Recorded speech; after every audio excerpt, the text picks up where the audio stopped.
Hello, everybody. Welcome to my coffee break. I am drinking coffee. But I wanted to talk to you about Dwarfism Awareness Month. It's October. And just to kind of, if you haven't noticed, I am a achondroplasia dwarf. And so I thought I would go over 10 facts about dwarfism that I got from the Dwarfism Facebook page. And so I wanted to go over with you and show you.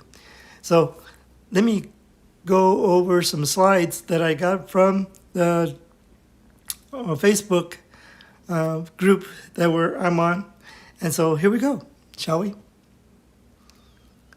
Let's see, we got, 10 facts of dwarfism. And so we're going to go over some facts, and now I had some personal stuff too. So just to let you know. All right, let me see here. We go to the next slide. All right, there's some facts about dwarfism that not a lot of people know. The word midget is considered very offensive and should not be used when you see a person with dwarfism or to describe an encounter. Hey, the other day I met this little person, and you shouldn't say, hey, the other day I met this midget at work, but always say little person. Such terms as little people, little person, person of short stature is a form of dwarfism, is acceptable, and most people with dwarfism see the word dwarf as acceptable, although people would rather be called by their name. My name is Ken. So if you see me, address me by Ken. You don't have to address me, hey, Mr. Dwarf. No, I'm just kidding. Here we go. Let me see here. We'll get another slide here. And I don't know if you can see that. Most type of dwarfism have medical complications. Some have more severe than others. Sometimes we have a spinal stenosis, which is narrowing of the spinal. And sometimes we have arthritis, like I have a little bit of arthritis, and I have a hearing loss. So some of that is part of dwarfism. Dwarfism is not a disease that requires a cure. Most people with the condition live long and prosperous lives. Dwarfism is not an intelligible disability. A person with dwarfism is typically average intelligence. And if you ask, let's see here, let me close this. So, yeah, some of us are smarter than the others. Some are not as smart as others. So here we go. Thank you for joining me on Periscope and Twitch. Let me see, make sure I got the right slide. I already did that one. Let's try another one. Where are we at? Are we on this one? I think so. Let me see if we get, there we go. In the dwarfism community, the word average is used instead of normal to describe tall people, I guess you would say. We would say average sized parents. If a dwarf child was born to average sized parents, we would say average size instead of normal. And dwarfism is not a reason to assume that someone is incapable. Little people can do just about everything or anything that an average sized person can do. Sometimes we just have to do it in a different way. And let's see here, make this smaller. All right, it's not going to cooperate. There we go. sometimes we have to use stools. Sometimes we have to use um, things to reach things as far as light switches. Um, use a stick with a hook on it for light switches. Some people may need, like for myself to drive a car. I can drive a car, and I just have to use extensions for my pedals, so that way I am able to uh, reach the pedals. Otherwise, I would just be sitting there with the steering wheel. But I don't need.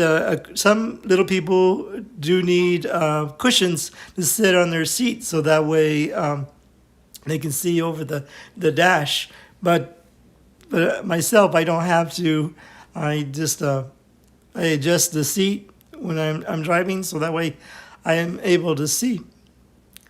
Let's see. Here we are. Number 8. People with dwarfism are usually no taller than 4'10". I am 4'5". And if I'm wearing shoes, I might be 4'6". So 80% of little people are born to average-sized parents. That means that you or your children could one day have a child with a form of dwarfism. Dwarfism occurs in all races and ethnicities. So, let's see here. Let me close this. Myself, I was born with little people as my parents. And my grandparents, my uncles, my aunts, and everybody else that we know of on that side, on both sides, my mom and my dad, or mom and my pop. I used to like to call my dad Pop. So everybody else was average size. So my wife's parents are both average size. And then my wife and I are both little people, and we have one average size son that's 5'8". Whoa. And then we have one child, or he's not a child anymore. Both of them are not children anymore. They're both grown adults. But my youngest son has dwarfism, and he's achondroplasia, just like me, and like his mom too.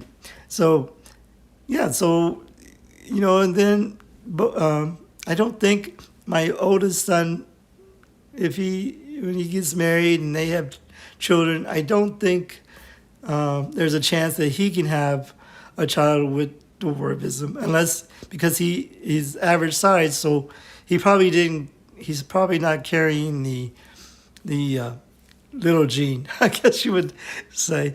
And so then my youngest son does have achondroplasia, so if he marries, even if he marries hi Linda, welcome, thank you. Even if he marries an average sized person, there is a chance that he would have an average sized child, or there's a chance that they have a child that's going to be with dwarfism.